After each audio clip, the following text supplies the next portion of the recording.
I guess let's start ramming off some of the things that you want to look for if you're considering purchasing a century home.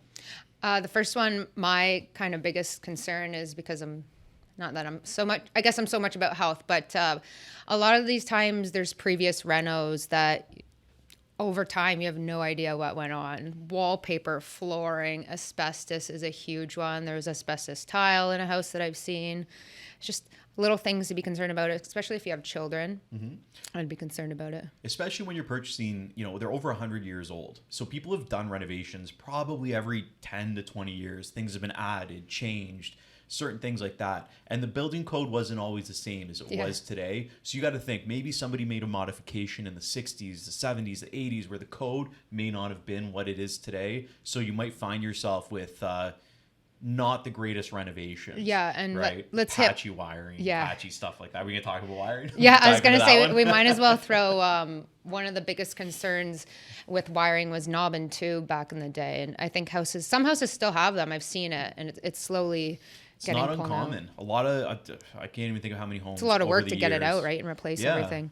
Over the years, all the homes that I've seen with knob and tube, it's endless with these older homes that are 100 years. I've seen it dozens and dozens of times. It's a lot of work, especially because you have to rip out plaster to do it. And if you're ripping out plaster in a century home, which is another thing that's on this list, we're getting ahead of ourselves, but plaster walls is a huge one. It's pretty much, you can't patch it to make it look nice. You have to drywall it if you're making those holes. If you try to patch it, it never looks right. But knob and tube is a huge thing. It's a huge safety hazard. It can cause fires. That's why a lot of insurance companies won't even insure it. And if they do, they'll do it that conditional that within the first 30 days, you're going to update the wiring. This is the beauty right now that you get to put inspections and conditions in your offer.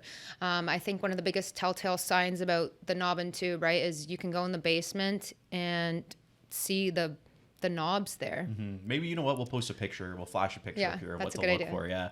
Because it's pretty evident. Once you see it, you know exactly what it is. And then there's always people that run it. Like I've seen in a lot of cases, and actually in a house that I know somebody purchased, the panel was updated, the wiring coming from the panel was updated, the outlets looked all new, but when you actually got into the wall, when they did a renovation, open it up in the wall, it was connected to knob and tube wiring in the walls. So that is something that you might expect, unless you have, that clarification or that document saying that all the electrical has been updated.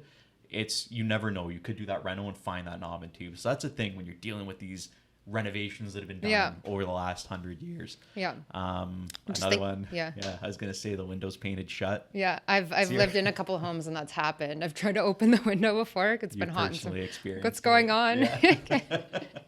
I know, we see it all the time painted like layers of paint though, like 1 layer, 2 layer, 3 layer, and you literally can't open the window. And then they're usually single pane windows as well. So like you said, energy efficiency. I think you mentioned lead paint is a big one. I only really know this because my husband does a lot of paint stuff with his business, but lead paint was like the common thing back then, and it's toxic. And while we're on the topic of lead, we didn't put it on this list, but I'm just thinking of it now, especially in the city of Hamilton, lead pipes running in from the city, like from the street, is a big thing. Yeah, for sure. City of Hamilton has a program that they'll actually loan you money. You can do that and then pay it back over time through your property taxes. So that's a cool little program. If you want more info on that, just drop a comment below or reach out to us. But that's also something you got to consider in these older homes. You might be dealing with drinking water. Drinking water, I think, what else we got? Oh, leaky foundations. Yeah, I can't remember the last time I was in a house that was over 100 years old that didn't have some sort of dampness or moisture in the basement. You can smell it too, right? Or you see on the walls and they look discolored. It's that's something, because the foundations weren't built like they were built today. Like they weren't even built. These homes never had the intention of the basement being living space. It was just sort of where you put the utilities for the house, like the big old boilers and stuff like that. So now people want to convert them into living spaces, but it poses an issue because they're not as water resistant as today's modern foundations. So that's something you need to consider too, is you might have to do some sort of either interior weeping system or dig down and solve the problem with a barrier wrap around the exterior of the house, which can get quite costly.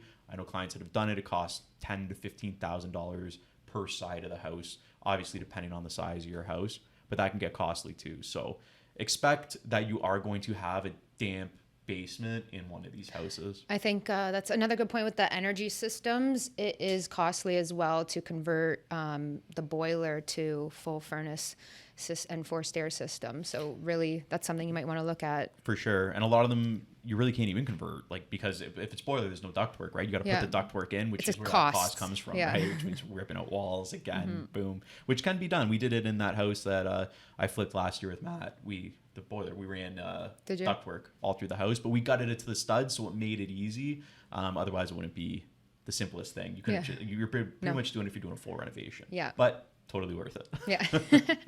Last one on the list. Heritage designation is something you need to watch out for. This one scares me because if you don't know this going into it, there's so many things you might not be able to change about the home, like really simple things, the architecture of the walls, the layout of the house. Well, it's the exterior is mostly that's their biggest concern is the exterior. I know that.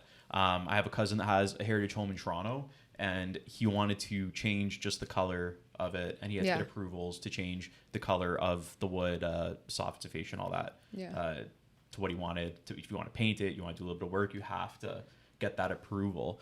So that's something to consider too. Even that one house we sold in Grimsby last year. Oh, I'm forgetting the street. It's slipping my mind right now. But it was borderline about to be designated heritage. Oh yeah. But the house was falling down. Yeah. So we ended up selling it, and I'm pretty sure the person was able to knock it down because I just drove by it the other day. Yeah. It's a completely new house. Yeah. So there you go. Yeah. So he did all the work before it actually got designated, but it was being considered. And that's partially why I think she wanted to sell it. She wanted out of there before. Yeah. So that's it. But if you guys got questions about other things that you should be looking for when you're purchasing a Century home, drop a comment below. Be sure to like this video so it gets in front of more people. We're always very excited to talk about this stuff. I know I'm a huge Downton Abbey fan, so I love these sort of Century homes and all this old stuff. I know you do too. Yeah, we love history. So any questions, drop a comment. We'd love to answer it.